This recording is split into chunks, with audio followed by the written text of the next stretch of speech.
का दौर जारी है और आप लगातार लोगों के बीच ऑफिस को लेकर के जा रहे हैं। आपने कई सारी बातें रखी है, मेले का फॉर्म हो या फिर यहाँ पर नीति लिखने की बात हो, तमाम चीज़ों को लेकर के आपने बहुत सारी बातें रखी है। देखिए, मेरा भी मानना है कहीं ना कहीं हम लोग आज 2 साल से आंदोलन कर रहे हैं और जैसे जैसे समय बीत रहा है हम लोग और मजबूत हो रहे हैं।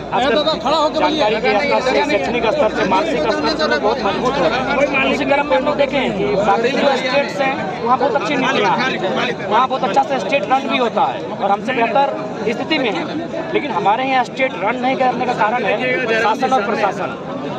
और शासन और प्रशासन रन नहीं कर रहा क्योंकि हमारी सत्ता में जो लोग बैठे हैं उनके पास आइडियाज नहीं है, पढ़े लिखे कम है, उनके पास दूर की सोच होती है वो नहीं दिखती है।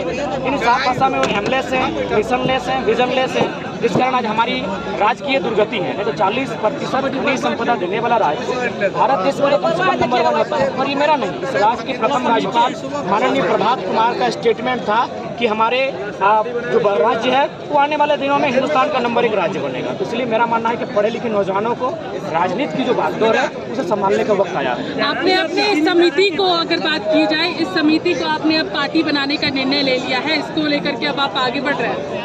हाँ, निश्चय ही हम लोग इस समिति को एक दल के रूप में परिभाषित करने के लिए जो हमारी कागजी प्रक्रिया है उसके माध्यम से हम लोग प्रक्रिया को फॉलो करते हुए आगे बढ़ रहे हैं और निश्चय ही कुछ महीनों में दल के रूप में एक नए नाम के रूप में हम लोग सामने दिखेंगे।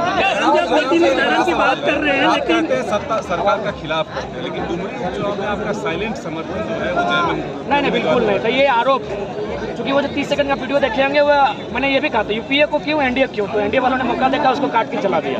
तो इसलिए चूंकि आप लोग बुद्धिजीवी वर्ग हैं, मीडिया को बहुत सम्मान है, आप लोग एकेडमिक लोग हैं, वो 30 सेकंड के वीडियो पे ना जाए। हमने स्पष्ट कहा था ये चूंकि सीट किसी की डेथ के कारण खाली हुआ है तो हम लोग जब चुनावी सफर की शुरुआत करेंगे तो फ्रेश सीट से करेंगे और संभव 2024 में ही। जब नीति निर्धारण की बात कर रहे हैं लेकिन अभी शिक्षकों की जो बहाली आई थी उसको हाईकोर्ट ने रोक लगा दिया। फिर से एक बार जो है बेरोजगार युवा जो है वो परेशान है कि किस तरीके से उन्हें आगे नौकरी सरकारी देगी या नहीं देगी।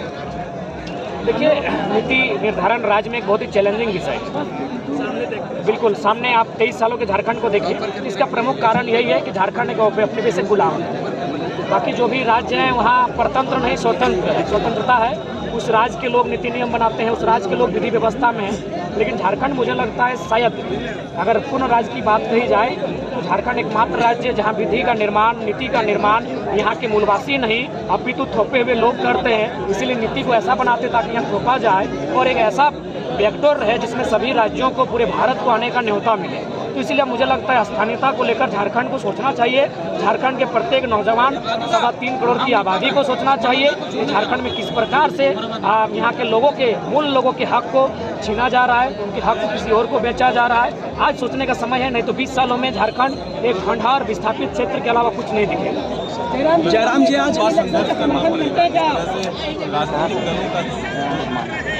आर्थिक जो रहा है लंबा नहीं, बहुत लंबा, बहुत चैलेंजिंग, क्योंकि हम लोग जिससे टकराएंगे वो आसान बात नहीं है, किसी भी प्रकार से आसान नहीं है। हम लोग नया दल है, नए नौजवान हैं, हमारे पास नए आइडियाज़ हैं, लोग हमारे पास है, मानते हैं, एक बहुत बड़ी आवाम हमारे पास है। लेकिन जब उसको वोट में तब्दील करेंगे तो बहुत चुनौतियाँ आएंगी। और हमारी जो आज की राजनीतिक परिवेश क्या है ना, धनबल का बहुत ज़्यादा प्रयोग किया जाता है। जब धनबल का प्रयोग होता है तो जनबल कहीं ना कहीं हार जाती है। तो हम लोग 2024 में एक ऐसा माहौल बनाएंगे कि जनबल का स्थान ऊंचा रहे और धनबल उसके सामने कहीं टिक ना पाए। जयराम जी, आज इस तरह की ताकत दिखाने के पीछे का क्या मकसद है? बिल्कुल, राजधानी महत्वपूर्ण है। राजधानी एक ऐसा प्लेस है जहां आपको ताकत दिखाएंगे तभी आपकी राज्य में महत्व और इम्पोर्टेंस बढ़ेगा। धनबाद बोकारो में बहुत हुआ, अब राजधानी को जो हमारा केंद्र बिंदु है वहां ताकत दिखाने की बात थी और आज मुझे लगता है ताकत पूरे राज्य ने देख लिया कि ये नन्हा सा बालक कर क्या सकता है। जयराम जी, आज प्रधानमंत्री नरेंद्र मोदी का जन्मदिन है, उनको क्या विश करेंगे? उसका भी आरोपी क्या बोले? आज प्रधानमंत्री नरेंद्र मोदी का जन्मदिन है, उनको कैसे विश करेंगे? देखिए, पहला बात तो उनसे हमारी वैचारिक लड़ाई है, व्यक्तिगत नहीं था। देश के प्रधानमंत्री को, श्री नरेंद्र मोदी जी को जन्म दिवस की हार्दिक शुभकामनाएं। साथ ही एक संदेश चाहेंगे कि गांधी के देश में, संवैधानिक देश में गांधी की हत्या ना की जाए। उन्होंने कहा था researches are made for our need, not for our greed. आज देखिए गोंदलपुरा में एनटीपीसी का मतलब इस प्रकार से मैंने कब्जा करने का प्रयास किया जा रहा है। रहा है, गाँव को हटाने का प्रयास किया जा रहा है और बाकायदा सेक्रेटरी फोन कर रहे हैं कि सेंटर से प्रोफेसर है। तो सेंटर में मोदी जी बैठे हैं तो उन्हें संज्ञान में लेना चाहिए। गांधी का देश तभी होगा जब हमारे पास संसाधन है उसका समान बंटवारा होगा। संवैधानिक देश तभी माना जाएगा जब आर्थिक, सामाजिक, राजनीतिक समानता की बात होगी। ना कि आप अडानी की बात करेंगे, ना ही पूंजीपतियों की बात करेंगे। तो कहीं ना कहीं मोदी जी के सरकारी काल में ये तो दिखा है कि पूंजीपतियों को आश्रय मिला है, पूंजीपतियों का लोन माफी हुआ है, बाकायदा रामदेव बाबा से लेके जितने भगोड़ा हैं। लेकिन एक आम व्यक्ति, एक आम किसान कहीं ना कहीं आत्महत्या के कगार पर पहुंचा है। तो देश के प्रधानमंत्री को शुभकामनाएं और चाहेंगे गांधी का देश, गांधी की विचारधारा को जिंदा रखा जाए, संविधान का देश, संविधान की मान मर्यादा रखी। 19 नया दल बना लिए हैं, अब इसके बाद जो है आप जिसको बाहरी कहते हैं उसके पास वोट मांगने जाएंगे या फिर नहीं? देखिए, सबसे पहला बात, हम दो राज्यों में आइडेंटिटी को नहीं स्वीकार करेंगे। हम लोग अपने नीति सिद्धांत के साथ रहेंगे। दो राज्यों में आपकी आइडेंटिटी है, दैट मीन्स आप गलत है। तो हम लोग बिल्कुल भी, अगर दो राज्यों में आइडेंटिटी है तो उनसे हम यही अपील करेंगे कि जिस प्रकार हमारे लोग तमिलनाडु में, जिस प्रकार हमारे लोग केरल में रहते हैं, खाते हैं, कमाते हैं, आश्रय पाते हैं, उसी प्रकार आप भी आचरण कीजिए, आप भी व्यवहार कीजिए। किसी के अधिकार को डबल आइडेंटिटी के साथ नष्ट न कीजिए। ये भारत है, यहाँ नागरिकता एक होता है लेकिन डोमिसाइल आपका राज्य के अनुसार होता है। ये अमेरिका नहीं है कि राज्य आपको एक नागरिकता देगा और देश एक नागरिकता देगा। ये भारत है, नागरिकता हमारी एक ही है लेकिन स्थानीयता हमारी राज्य के आधार पर तय होती है। और एक व्यक्ति एक राज्य की स्थानीयता को ही तय कर सकता है। अपना जो अधिकार है, उस राज्य का प्रावधान है, एक ही राज्य में तय कर सकता है। तो उन लोगों से मेरा विनम्र निवेदन होगा कि भाईचारा का संदेश दें और किसी के हिस्से को छीनने का कार्य न करें। जयराम जी 19 सितंबर से जयराम अपने भाषण में कहे हैं कि रोजगार की ओर युवा ध्यान दे, क्योंकि नौकरी में कुछ रखा नहीं है। नौकरी रहेगा तो फिर क्या बोलते हैं, प्रमोशन मांगेंगे, मतलब कि ट्रांसफर मांगिएगा, बहुत सा पेचीदा मसला है। जो नौकरी को लेकर के जो लगातार जो है आप लोकसभा भी करते हैं, उसमें अपना जिक्र करते हैं, ये रोजगार की बात कर रहे हैं सीएम। देखिए, यदि राज्य में नौकरियां हैं तो भाई नौकरियों पर आपको राज्यवासियों के अधिकार को देना है, क्योंकि सरकार आपने उसी को कह के बनाया था। और मुझे लगता है कि बहुत सारे ऑप्शन, विकल्प हैं हमारे पास जिनमें रोजगार के साधन सृजन किए जा सकते हैं। बहुत सारी ऐसे मैंने, अगर आप रोजगार के साधन कहें तो मैं उदाहरण देता हूँ। हमारे पास लाखों किलोमीटर का ट्रांसपोर्ट बिछा है। आप इसमें ट्रांसपोर्ट के माध्यम से, या फिर हमारा एक पर्यटक क्षेत्र है, हमारे पास अनगिनत डैम है, उस जल को गेहूं के लिए पहुंचा के बहुत सारी वैकल्पिक व्यवस्थाएं हैं, उनके माध्यम से रोजगार के सृजन किया जा सकता है। और जो नौकरियां हैं उनको तो आपको फुलफिल करना ही होगा, क्योंकि बिना नौकरियों के आज लोकतांत्रिक देश कैसे चलेगा। आपको सीओ की जरूरत पड़ेगी, बीडीओ की जरूरत पड़ेगी, आपको जेई की जरूरत पड़ेगी, आपको शिक्षकों की जरूरत पड़ेगी, आपको चपरासी की जरूरत पड़ेगी, आपको माली की जरूरत पड़ेगी। नौकरियां कैसे नहीं आप देंगे? आपको नौकरियों को देना होगा।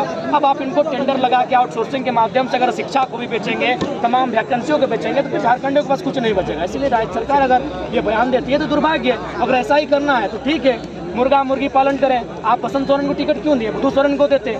आज ये तो गनीमत है कि आपके परिवार में 4 लोग फिट फाट है, इसलिए 3 को विधायक, एक सांसद है। 18 लोग फिट फाट होते तो मुझे लगता है संथाल परगना की 18 सीटें आपकी होती। तो ये ड्रामा मुख्यमंत्री ना करे, एक ऐसे राज्य का निर्माण करे, क्योंकि लोगों ने उम्मीद के साथ, मूलवासी आदिवासियों ने बहुत उम्मीद के साथ उनको लाया है, उनकी उम्मीदों पर खरा। जयराम जी 19 तारीख से कोळमी समाज का आंदोलन शुरू हो रहा है।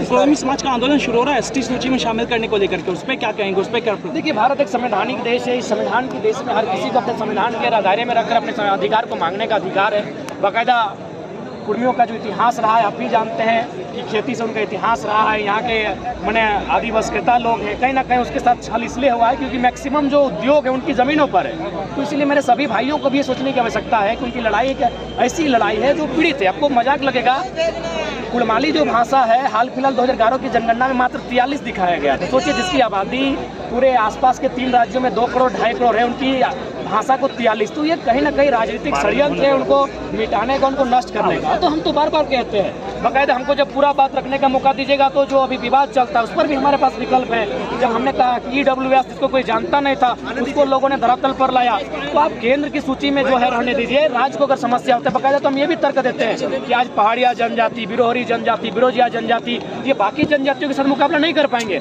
तो उनके लिए भी एक स्पेशल ट्राइब्स में आप रखें। तो ठीक उसी प्रकार किसी भी प्रकार आपसी मतभेद ना हो, ये मांग उनकी आज सदियों से चली आ रही है। ये संवैधानिक मांग है और भारत का संविधान, राष्ट्रपति को अधिकार है, संसद को अधिकार है किसी को सूची में डालना, हटाना। लोकुर कमेटी बनी 1965 में।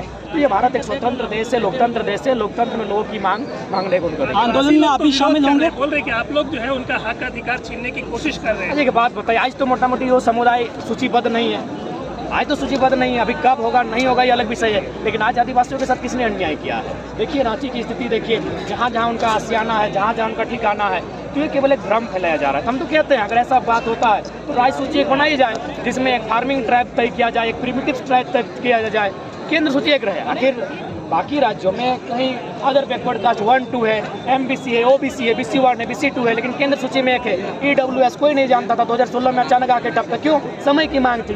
तो विवाद ना हो, बैठकर समस्या का समाधान हो, लेकिन किसी का अधिकार कोई ना छीने। और मैं बाकायदा ये बात आपको बताना चाहूँगा, यहाँ अगर शोषण होता है तो एक आम आप सोचते हैं दलित उत्पीड़न, तो एक आम दलित का उत्पीड़न होता है, आदिवासी उत्पीड़न तो आम आदिवासी का उत्पीड़न होता है। लेकिन कुर्मी एक ऐसा समुदाय है, मुझे लगता है नफरत की नहीं, वो साजिशों का शिकार हुआ है। आज 2 नेता कोरोना में जूझे, दोनों कुर्मी के थे। It's not coincidence, it's conspiracy. आज जगन्नाथ महतो दुनिया में नहीं है, श्रद्धांजलि। दूसरा नेता भी कुर्मी का बेटा है, इंद्रजीत महतो। पहले हम प्रार्थना करते सभी धर्म, सभी समुदाय, सभी आस्था को कि वो इंसान स्वस्थ हो। तो साजिशों से जूझ रहा है वो समुदाय। मीडिया बंधु कभी दिखाइए, सुनील दा की हत्या हुई, लेकिन जो दूसरा शख्स मारा गया तो उनके सामने प्रभाकर महतो था। क्यों मारा गया? महतो था इसलिए मारा गया। लेकिन इसलिए मुझे जयराम जी, अभी बताइए कि आपने संजय सेठ का जिक्र किया आपने, और आपने ये कहा कि बाहरी सांसद है, मतलब वो राजस्थान के या कहीं का भी रहे, तो क्या लोकतंत्र में इजाजत नहीं है कि कोई कहीं भी जाकर नहीं, बिल्कुल इजाजत कर सकता है? नहीं, सही बात है। भारतीय लोकतंत्र में कोई विधानसभा लोकसभा का चुनाव कोई कहीं से लड़ सकता है।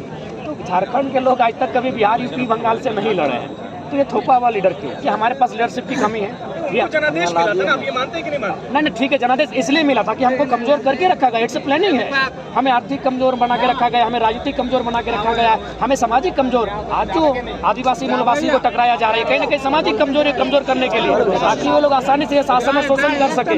तो इसलिए ठीक है, जनादेश है, लेकिन इसलिए जनादेश है कि मरता का कुछ नहीं होता है, वो किसी के भी शरण में चला जाता है। तो वही हाल हमारा है। इन्होंने हमें कहीं ना कहीं पंगु बना कर रखा है। 70 सालों में हमारा दोहन हुआ है। आज देखिए, इतना बड़ा जमीन अधिग्रहण हमारा होता है, यूपी, बिहार, बंगाल, MP वालों को यहाँ बसाया जाता है, बड़े बड़े उद्योगपतियों को हमारे जमीनों का रेकमेंड किया जाता है। तो ये अन्यायकारी दमनकारी नीतियाँ हैं जिसका हम लोग विरोध करते हैं, और इसी के साथ 2024 में हम लोग एक बदलाव की संखनाद करते हैं जो राज्य के लिए एक बेहतर लेके आए। जयराम जी, आप कुर्मी समाज के आंदोलन में आप भी दिखाई देंगे? बड़ा इशू नहीं है देव बाबू।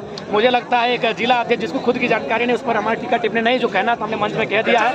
जयराम जी, आप कुर्मी समाज के आंदोलन में दिखाई देंगे? देखिए, हम अभी देखिए, सबसे पहला बात एक चीज आपको जानना होगा, एक सामाजिक होता है, एक राजनीतिक होता है। जब सामाजिक लोग राजनीति में आएंगे तो दिक्कत होगा, राजनीतिक लोग सामाजिक में जाएंगे तो भी। इसीलिए समाज का एक अलग दायरा होता है, राजनीति का अलग दायरा होता है। हम लोग राज्य को प्रतिनिधित्व कर रहे हैं, बाकी आंदोलन का हम लोग नैतिक समर्थन करते हैं, लेकिन हम लोग राज्य को प्रतिनिधित्व कर रहे हैं और राज्य के मुद्दों के साथ कर रहे हैं, और हम लोग एक राजनीतिक व्यक्ति के तौर पर अपना जो कार्य कर रहे हैं। इसलिए समाज का आंदोलन है, सामाजिक लोग हमसे बेहतर हैं, हमसे ज़्यादा बुद्धिजीवी हैं, हमसे ज़्यादा मारक क्षमता है, उनमें ज्ञान है, ज्ञान का भंडार है, वो लोग बेहतर टैकल करते हैं। 32 सरकार को घेरते हैं, मतलब कि आप अपनी सभाओं में 32 का जिक्र करते ही करते हैं और प्रमुखता उसको जगह देते हैं आप। वही सरकार, मतलब जो मौजूदा सरकार है यहाँ पर, वो 32 को लेकर के जो है कैबिनेट से पास करती है, विधानसभा से पारित करती है, तो वो कहीं ना कहीं जो है 32 को लेकर के वो जो है वो भी मुखर है। लेकिन आप जो है, क्योंकि संवैधानिक तौर पे आप देखेंगे, चाहे कॉन्स्टिट्यूशन लेवल पे देखेंगे या हाईकोर्ट की तरफ से जो भी न्यायालय का जो भी आता है, मतलब कि 32 के आधार पर नियोजन नीति नहीं बनाया जा सकता है, जिसका जिक्र जो है सदन में हो चुका है। तो क्या 32 के आड़ में जो है वर्तमान की सरकार वो भी राजनीति कर रहे हैं, और 32 के आड़ में अभी मतलब बीच का कोई रास्ता आप क्यों नहीं बताते? मतलब जो जनता पिस रही है ना, झारखंड की जो जनता है। देखिए, हमने स्पष्ट कहा है कि राज्य सरकार बुलावे तो सही, हम लोग कब बोले कि नहीं बैठेंगे। हमारी आपसे बेचारी की लड़ाई है, शारीरिक लड़ाई नहीं है। आप बोलिए, नौजवान बैठेंगे, मीडिया के सामने बैठेंगे, चर्चा करेंगे। अच्छा जयराम जी, अब भाषा खाद्यान्न के बाद आप जो है कुर्मी आंदोलन के लिए क्या सड़कों पे उतरेंगे? देखिए, मैंने पहले कहा है, हम लोग अपने राज्य को प्रतिनिधित्व कर रहे हैं, और मुझे लगता है मेरे समाज में हमारे जन्म से पहले से ऐसे आंदोलनकारी हैं जो हमसे बेहतर है। अगर आपको मौका मिला तो जाएंगे आंदोलन में? कि आप सड़क पे देखिए, हमसे देखिए, सामाजिक और राजनीतिक दोनों अलग विषय है। हम अगर उतरेंगे तो फिर आप ही लोग मीडिया कर्मी इस 1932 के आंदोलन को दो फाड़ कर देंगे। हम अगर डायरेक्टली फेस करेंगे तो आप लोग फिर आपस में हम लोग को लड़वा देंगे। जो इसीलिए सामाजिक जो हमारी व्यवस्था है वो हमसे काफ़ी मजबूत है, वो बेहतर तरीके से अपना टैकल करेंगे। जयराम जी, एक आखिरी सवाल, ये जो है भोजपुरी बोलने वाले, अंगिका बोलने वाले, मैथिली बोलने वाले, वो जेबी केसेस के साथ कैसे जुड़ेंगे? वो कैसे वो आपको समर्थन करेंगे? जैसे हमारे लोग कुड़माली बोलने वाले, संथाली बोलने वाले, कोटा नागपुरी बोलने वाले जब महाराष्ट्र जाते हैं, जैसे हमारे लोग महाराष्ट्र में जाके मराठियों से जुड़ते हैं, तमिलनाडु में जाके तमिलियों से जुड़ते हैं, जुड़ेंगे हमारे साथ। आपके पास क्या है इसका कोई रूपरेखा होगा ना, कैसे कन्विंस करेंगे आप? कन्वेंस करेंगे, उसके लिए हमारी रूपरेखा है, लेकिन पहले हम लोग स्पष्ट कह दिए रेबल जो आइडेंटिटी है वो हमें स्वीकार नहीं है। जयराम जी, राजधानी से राजा साहब को कुछ संदेश देना चाहते हैं सत्ता दादा? पक्ष कहता है कि हम तो 1932 लागू कर दिए थे, उसको राज्यपाल ने रोक दिया है। जो लोग 1932 को लेकर के आंदोलन करते हो, कभी राज्यपाल की या बीजेपी के खिलाफ क्यों नहीं बोलते? ऐसे नहीं, लोकसभा का चुनाव बीजेपी के खिलाफ ही होगा। 14 में 12 सीटें बीजेपी के पास है, एनडीए गठबंधन के पास है। तो लोकसभा का जो चुनाव है उसमें कहीं ना कहीं हमारी लड़ाई बीजेपी से है। ठीक है जयराम जी।